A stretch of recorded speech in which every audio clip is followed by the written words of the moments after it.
Bangladesh chemist and druggist সমিতিকে, যে তারা দীর্ঘ 5 দশক পরে হলো আমাদের সাধারণ কেমিস্ট যারা রয়েছি, যারা প্রত্যন্ত অঞ্চলে একদম স্বল্প আয়ের মানুষ এবং দিন মজুর থেকে শুরু করে সকল মানুষের সাথে কাজ করে যাচ্ছি, সেই অবহেলিত পল্লী চিকিৎসক বলবো আমি, যারা ওতপ্রোতভাবে জড়িত রয়েছি দেশের অর্থনীতি চাকার সাথে, দেশের স্বাস্থ্যসেবার সাথে।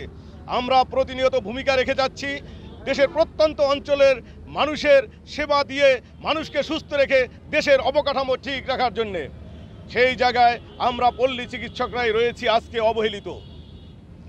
আজকে সরকার প্রধানের যিনি রয়েছেন এবং সরকারের দায়িত্বে যিনি রয়েছেন, আমরা তাদের কাছে বিনীত অনুরোধ জানাচ্ছি যে আমরা সেই 5 দশক আগে যে ঔষধের একটি মূল্য নির্ধারণ করে দেওয়া হয়েছিল 12%, আপনারা জানেন যে বাংলাদেশে একটি মাত্র ব্যবসা রয়েছে, যেই ব্যবসাটা স্বাস্থ্য খাত, সর্বোচ্চ সেবার খাত যেটি হিসাবে জড়িত, এবং পল্লী চিকিৎসকরা যেখানে সর্বোচ্চ সেবা দিয়েছে। আপনারা জানেন যে এখানে যে পল্লী চিকিৎসকদের ভিতরে কেমিস্ট বান্ধব যারা কেমিস্ট রয়েছেন, তারা বিগত করোনার সময় সম্মুখ সারির যোদ্ধা হিসেবে তারা সেবা দিয়ে গিয়েছে। এই দেশে অনেক মানুষকেই পাওয়া যায়নি, কিন্তু পল্লী চিকিৎসকরা কি করেছে, কেমিস্টরা কি করেছে, আপনারা সকলে জানেন যে তারা কিন্তু ঘরে গিয়ে হাত পা গুটিয়ে বসে থাকতে পারেনি। তারপরে আসছে প্রত্যেকটা নিপা ভাইরাস থেকে শুরু করে করোনা থেকে শুরু করে প্রত্যেকটা কাজে পল্লী চিকিৎসকরা কিন্তু ভূমিকা রেখেছিল এবং এই কেমিস্টরা ভূমিকা রেখেছে। আজকে সেই কেমিস্টদের রাজপথে নামতে হয়েছে।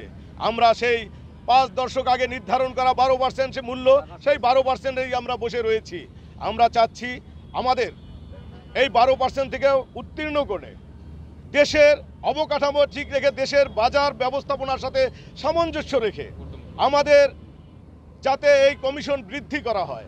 পাশাপাশি আমরা বলবো যে আমাদের ভিতরেও অনেক কেমিস্ট রয়েছে যারা ওষুধের দাম কম বেশি করে থাকেন, সেই কম বেশি যাতে করা না যায়, এই ক্ষেত্রে সরকারের সাথে একাত্মতা প্রকাশ করে সাধারণ মানুষ যাতে কোনো রকম প্রতারিত না হয়, যার জন্য ঔষধের এমআরপি বাস্তবায়ন করার কথাই আমরা বলবো। আমাদের প্রত্যেকটা কেমিস্টের দাবি যে আমরা পল্লী চিকিৎসক যারা রয়েছি তারা এমআরপি বাস্তবায়ন করে সেই সরকার নির্ধারিত মূল্যেই আমরা ওষুধ বিক্রি করতে চাচ্ছি। আমরা 53 বছর পর আজকে আমরা প্রথমবার দাবি দাবা নিয়ে আসছি, সেটা হচ্ছে আমাদের ড্রাগ লাইসেন্স ব্যতীত যে সমস্ত দোকান আছে ওই সমস্ত দোকানের জন্য কোম্পানিরা কোনোভাবে ওষুধ দিতে না পারে, কারণ এটা বাংলাদেশ সরকারের বিধিনিষেধের ভিতরে পড়ে গেল। দ্বিতীয়ত হচ্ছে আমাদের মাত্র 12%-এ আমরা ওষুধ বিক্রি করি, সেটা বর্তমানে যে বাজার ব্যবস্থা ঊর্ধ্বগতির সময়ে এটাতে আমাদের হচ্ছে না। সেক্ষেত্রে আমরা চাইবো আমাদের কমিশনটা যেন একটু বাড়ুক গেল। আর 3 নম্বরে হচ্ছে আমাদের যে সমস্ত ওষুধ ডেট এক্সপায়ার্ড হয়ে যায় সেই সমস্ত ওষুধ কোম্পানিরা নিতে চায় না, কোম্পানিরা নানা রকম তালবাহানা করে এই ওষুধগুলি যেন তাড়াতাড়ি নিয়ে তাড়াতাড়ি আমাদেরকে ফেরত দেয়। এবং আমাদের সরকারি যে সমস্ত বিধিনিষেধ আছে এই সমস্ত বিধিনিষেধ মেনে আমরা ওষুধের ব্যবসা করতে চাই। ওষুধের খাতকে বাংলাদেশ সরকারের সাথে সাথে আমরা ওষুধের খাতকে, আমাদের স্বাস্থ্যসেবাকে আরও উন্নত শিখরে পৌঁছে দিতে চাই। আমাদের এই স্বাস্থ্য খাতকে, এই ফার্মেসির অবস্থানটাকে সুন্দর করে যেন সমাজে বিস্তার করে স্বাস্থ্য খাতটাকে সুন্দর করা যায়, এই জন্যই আমরা আজকে কিন্তু এই দাবি নিয়ে আমরা দীর্ঘদিন বলে এই দাবিগুলি আমরা মৌখিক বলে আসছি, কিন্তু কোনো প্রতিকার পাই নাই।